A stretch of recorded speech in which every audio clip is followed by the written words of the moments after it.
Class 12 chapter 4 संधारित्र तथा परावैद्युत, उसका जो अगले पार्ट का वीडियो है ये, इसमें हम अगला टॉपिक पढ़ेंगे संधारित्र।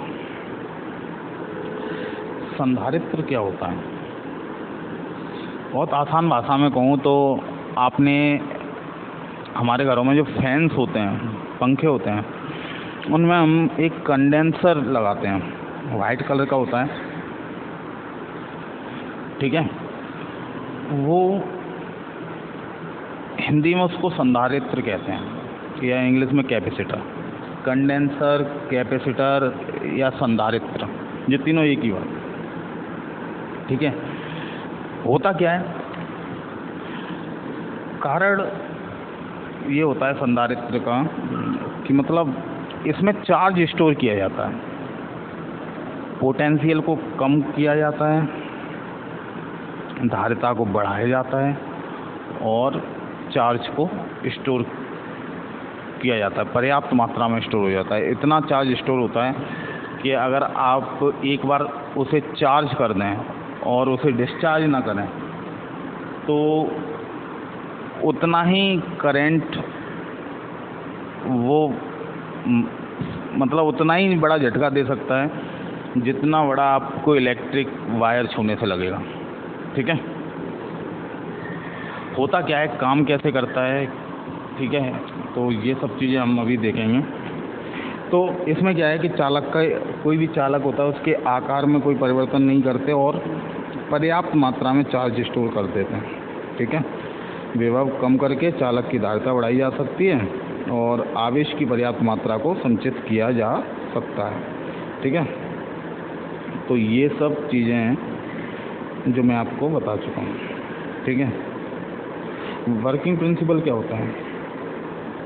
ये दो प्लेट हैं ए बी,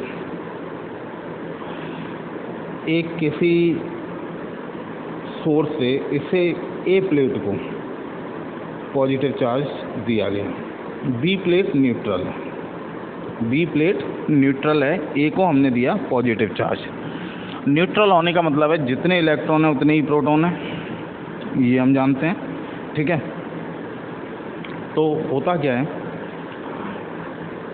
कि इससे हम एक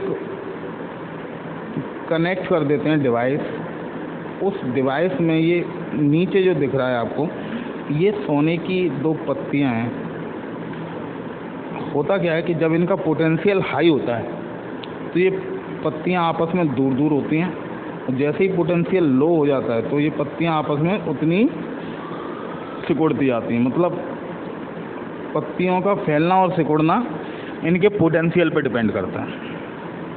तो अभी पोटेंशियल ज़्यादा है, चार्ज हमने दिया, चार्ज दिया तो क्या हुआ कि न्यूट्रल है तो इस पर पॉजिटिव चार्ज भी है, नेगेटिव चार्ज भी है।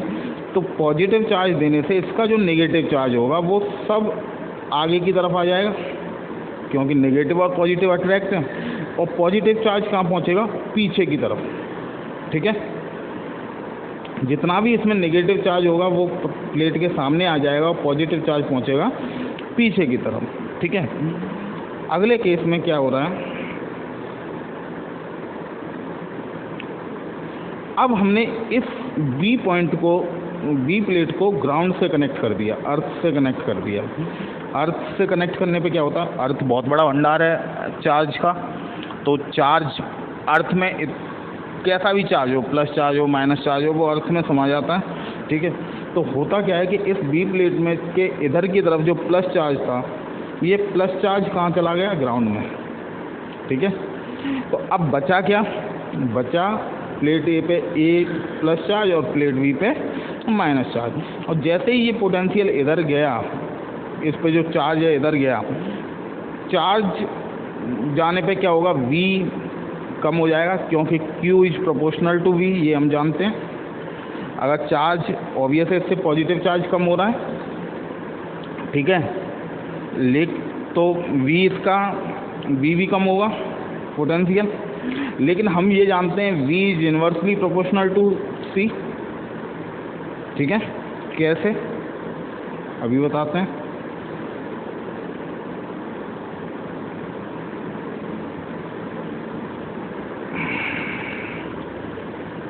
हमें पता है कि Q is proportional to C जब हम लेते हैं तो हम क्या करते हैं, एक कांस्टेंट लगाते हैं। इस कांस्टेंट को हम Q is proportional to V लेते हैं तो हम एक कांस्टेंट लगाते हैं। इस कांस्टेंट को हम बोलते हैं धारिता, वैद्युत धारिता। तो अगर हम C निकालना चाहें तो क्या हो जाएगा, Q/V। इसका मतलब होगा कि C प्रोपोर्शनल है Q के और इन्वर्सली प्रोपोर्शनल है V के। ठीक है, इसका यही मतलब होता है। अपॉन में होता है तो इन्वर्सली प्रोपोर्शनल और मल्टीप्लिकेशन में होता है तो प्रोपोर्शनल। तो V घटेगा तो C बढ़ेगा, ठीक है, और V बढ़ेगा तो C घटेगा। क्लियर? ये दोनों एक दूसरे के रेसिप्रोकल हैं। तो इसको समझने ये इसी सिद्धांत पर काम करता है कि पोटेंशियल कम होगा तो धारिता बढ़ जाती है, और धारिता बढ़ जाती है तो आप ये कह रहे होंगे कि प्लस चार्ज ज़मीन में चला गया तो चार्ज कम हो गया। नहीं, इस पे चार्ज और ज़्यादा हो जाएगा एक तरीके से, क्योंकि यहाँ पे एक प्लेट पे प्लस और एक पे माइनस रहेंगे तो ये एक तरीके से चार्ज स्टोरिंग का काम करेगा। दोनों तरह के चार्ज इस पे आएंगे तो ये एक बैटरी की शेप ले लेगा, एक तरीके से बैटरी की तरह काम करने लगेगा। ठीक है, तो हमने Q आवेश की मात्रा, वैद्युत विभव, चालक की धारिता Q/V होती है। तो संधारित्र किसी भी आकार के दो चालकों का योग में जो एक दूसरे के समीप हैं और जिन पर बराबर तथा विपरीत आवेश होता है। ठीक है, क्लियर? अब इनके बीच में कभी कभी कुछ पदार्थ भरे जाते हैं जिनको हम बोलते हैं परावैद्युत, वो हम आगे पढ़ेंगे। ठीक है, परावैद्युत कुछ भी हो सकता है परावैद्युत का काम करने के लिए। ठीक है, तो वो डिफरेंट तरह के पदार्थ होते हैं, उनके बारे में हम आगे पढ़ेंगे। अभी हम पढ़ते हैं संधारित्र की धारिता। तो संधारित्र की धारिता क्या होगी, दोनों प्लेटों को दिए गए आवेश और दोनों प्लेटों के बीच में उत्पन्न विभवांतर के अनुपात को धारिता कहते हैं। C = Q/V, ये आप जानते ही हैं। ठीक है, ये सिद्धांत इसी सिद्धांत पर आधारित है जो मैंने आपको पढ़ा दिया कि किसी आवेशित चालक के समीप एक अन्य अनावेशित चालक रख दिया जाता है तो आवेशित चालक का विभव कम हो जाता है, जिससे आवेशित चालक की धारिता में पर्याप्त वृद्धि हो जाती है। ये संधारित्र का सिद्धांत है।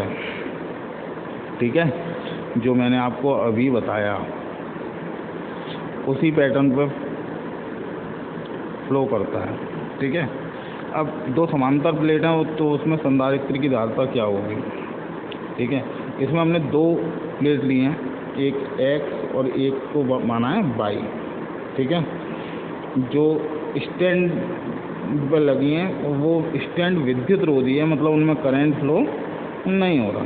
ठीक है, इन प्लेटों के बीच की डिस्टेंस जो है वो स्मॉल d है, ये आपको दिख रही है स्मॉल d डिस्टेंस। ठीक है, अब इसका पृष्ठ घनत्व हमने माना है सिग्मा। प्लेट X को हमने एक प्लस चार्ज दिया तो Y के भीतरी सतह पे नेगेटिव चार्ज आ जाएगा। ये अभी हम पढ़ चुके हैं संधारित्र में, बिल्कुल सेम उसी तरह से वर्क करता है। ठीक है, और प्लेट Y के भीतरी सतह पर ऋण आवेश और बाहरी सतह पर प्लस आवेश आएगा, और जो अर्थ से कनेक्ट होने के बाद पूरा ये प्लस आवेश ये अर्थ में समा जाएगा। ठीक है, क्लियर? अब दोनों प्लेटों में एक समान वैद्युत क्षेत्र उत्पन्न होगा। ठीक है, प्लेटों के बीच के स्थान पर परावैद्युत माध्यम हो तो वैद्युत क्षेत्र क्या होगा, तो वैद्युत क्षेत्र हो जाएगा E = सिग्मा K/ε0। ठीक है, ये हमने सेकंड चैप्टर में पढ़ा था गॉस थ्योरम में। ठीक है, आप एक बार देख लेंगे आपको पता चल जाएगा। Intensity of electric field due to an conductor plate. ठीक है, किसी प्लेट की वजह से इंटेंसिटी ऑफ इलेक्ट्रिक फील्ड क्या होती है, पृष्ठ की वजह से। ठीक है, तो अब हम ये जानते हैं कि ये जो सिग्मा होता है ये Q/A होता है। तो सिग्मा की जगह हमने Q अपॉन ए रख दिया, तो Q अपॉन के एप्सिलॉन नॉट। ठीक है, अब प्लेटों के बीच में अगर हमने विभवांतर को V मान लिया तो E इक्वल टू क्या हो जाएगा, V अपॉन डी। कैसे?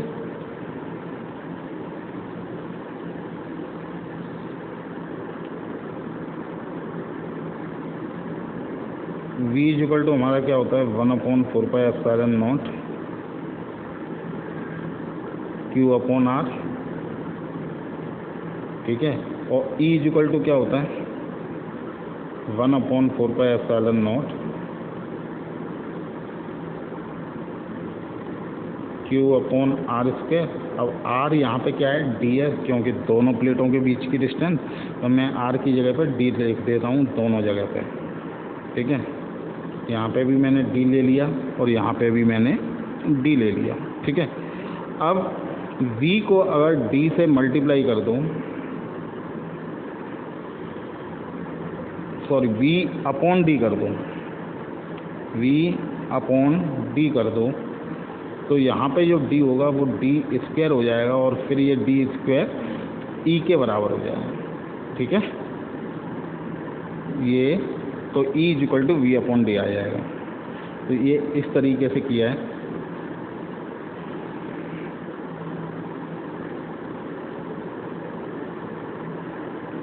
तो यहाँ से V इक्वल टू क्या आ जाएगा, E इंटू डी।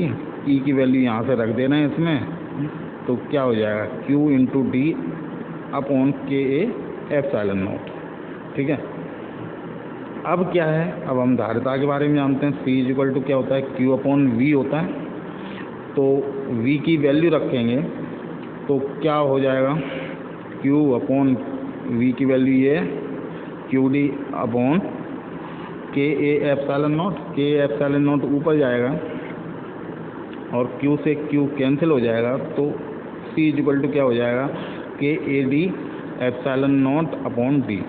अगर दोनों प्लेट के बीच का माध्यम निर्वात हो या वायु हो तो K हट जाएगा, K इक्वल टू 1 होता है। ठीक है, तो C नॉट उस समय आ जाएगा A epsilon not upon D. और इन दोनों इक्वेशंस को अगर रेशियो निकाला जाए तो C upon C not equal to क्या आएगा, K आ जाएगा। ठीक है, तो ये थी धारिता किसी संधारित्र की। ठीक है, किन्हीं प्लेटों के टर्म में, ये उसके एरिया के टर्म में, एप्सिलॉन नॉट के टर्म में, उनके बीच की डिस्टेंस के टर्म में। ठीक है, तो ये आप नोट कर लीजिए सारा कुछ, और अगले पार्ट के वीडियोज में हम अगला पढ़ेंगे। Okay, thank you.